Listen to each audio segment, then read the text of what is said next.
une deuxième façon de faire une visio avec les élèves, si on veut proposer une visio sur un créneau qui n'est pas un créneau de cours habituellement. Et en plus, ça peut nous permettre de n'inviter qu'une partie de la classe. Donc on va dans service personnel, agenda personnel. Dans l'agenda personnel, on peut faire apparaître plusieurs agendas. On peut décider de cacher ou de faire apparaître le cahier de texte. Ou pas, donc là je laisse apparent. On choisit le créneau qui nous conviendrait et puis on s'est assuré avant que si on prenait le créneau d'un collègue, ce collègue ne voudrait pas faire de visio en même temps que nous. Donc une fois qu'on est sûr que les élèves sont libres, on clique sur le créneau qui nous intéresse. On donne un titre à notre événement. Alors moi j'appelle ça classe virtuelle anglais groupe 1, mais vous appellerez bien ça comme vous voulez.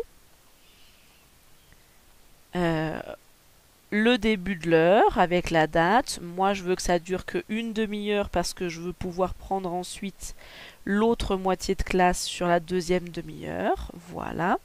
Et il va falloir inviter des invités. Donc là on va dans recherche avancée. On sélectionne les élèves seulement, puis groupe, et on déroule l'arborescence du collège. Donc collège Les Matons, groupe pédagogique, classe. Imaginons que je veuille travailler avec les 6e 5. 6e 5, je les sélectionne. Alors si on veut choisir un groupe spécifique, on appuie encore et ça nous déroule tous les groupes de techno et de physique, enfin de sciences. Donc on sélectionne 6e 5. On va tout en bas et on fait rechercher pour rechercher la liste des élèves.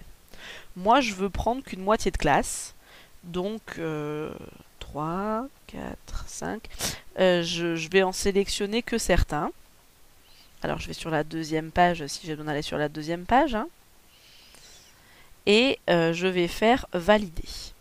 Et donc en fait je vois le récapitulatif, donc mon titre d'événement de 13h à, d'ailleurs voilà j'ai fait une bêtise, c'est pas 14h30, c'est de 13h à 13h30, d'où l'importance de vérifier ce qu'on fait, les invités, et surtout je clique sur ajouter une visio parce que sinon je vais créer un événement vide et les élèves n'auront pas de lien de visioconférence.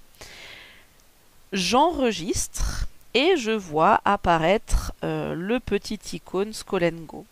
Donc quand ça sera le moment, sur mon accueil, je verrai apparaître dans les événements qui sont liés à l'agenda, je verrai apparaître la visio en date et heure de ce que j'ai choisi. Et pour les élèves, ça apparaîtra, ils recevront un lien dans leur messagerie, comme on reçoit un lien dans nos messageries pour les conseils de classe, les invitations aux conseils de classe. Et ils pourront cliquer sur rejoindre la conférence, la visioconférence. Si on veut l'annuler, eh bien pareil, on retourne dans service personnel, agenda personnel, on se remet sur le bon jour, le bon créneau, on clique sur l'événement qu'on avait créé et on le supprime. Tout simplement, on valide, donc il nous demande une confirmation de la suppression de l'élément, on supprime, et puis il ne nous reste plus qu'à espérer que les connexions nous permettront de travailler.